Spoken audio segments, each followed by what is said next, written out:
మనస్ఫూర్తి కోరుకుంటానండి. ఈరోజు ములక్కాయ గ్రేవీ కర్రీ చూపిస్తానండి. దానికోసం 2 పెద్ద ఉల్లిపాయలు తీసుకున్నానండి, సన్నగా తరిగి పెట్టాను. 2 పచ్చిమిర్చి కూడా తరిగి పెట్టాను. ములక్కాయలు ఇలా శుభ్రం చేసి పెట్టానండి. తయారు విధానం చూద్దాం.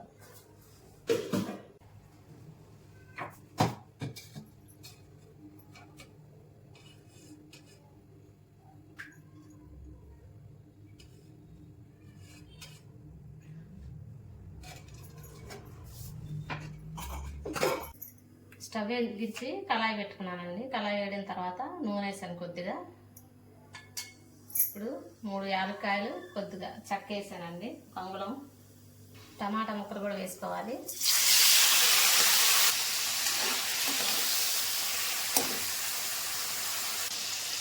కొద్దిగా చింతపండు కూడా వేసుకోవాలండి. జీడిపప్పు పలుకులు 10 వేసుకున్నాను. టమాటా మగ్గటం కోసం కొద్దిగా సాల్ట్.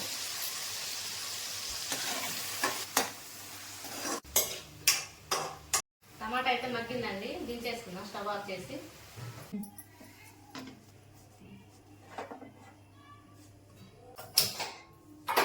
మళ్ళీ స్టవ్ వెలిగించుకొని కళాయి పెట్టుకోవాలండి, వేరే కళాయి.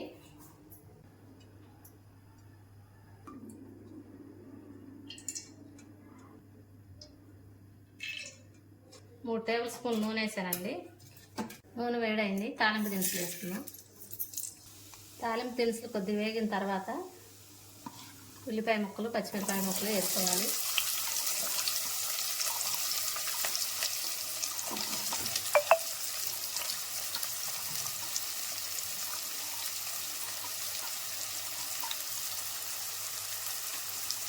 ఉల్లిపాయలతో పాటు ములక్కాయలు కూడా వేసానండి. సాల్ట్ వేసుకున్నాం 1 స్పూను. ఒకసారి కలిపించుకోవాలి. మూత పెట్టి మగ్గనిద్దామండి 5 నిమిషాలు.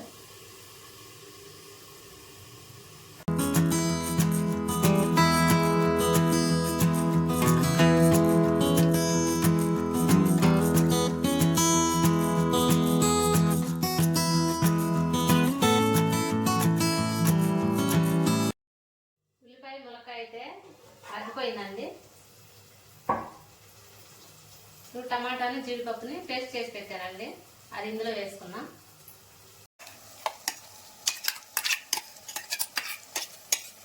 కొద్దిగా పసుపు వేసుకున్నామండి. కారం ఒక 2 స్పూన్లు వేసుకున్నాం. ఇప్పుడు టమాటా పేస్ట్ అంతా బాగా మగ్గాలండి.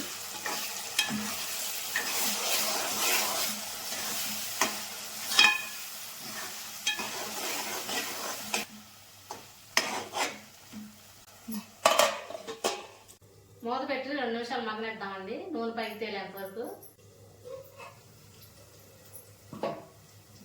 టమాటా పేస్ట్ అయితే బాగా మగ్గిందండి.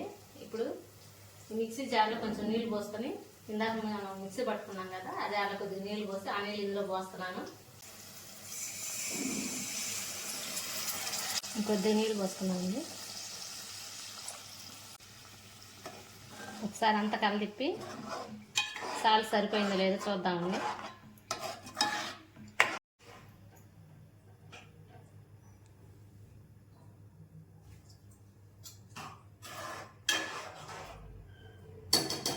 సాల్ట్ కొద్దిగా వేసుకున్నామండి, సరిపోలేదు.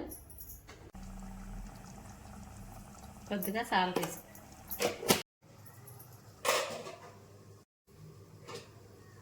మూత పెట్టి ఒక 5 నిమిషాలు ఉడకనిద్దామండి.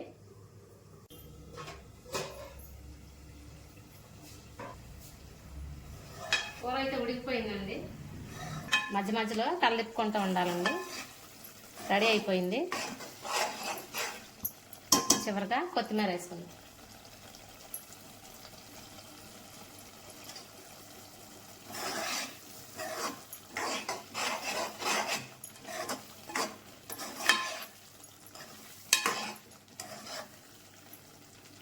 ఇంతేనండి, ఈజీగా ఎంతో టేస్ట్గా ఉంటుంది. తప్పకుండా మీరు ట్రై చేయండి.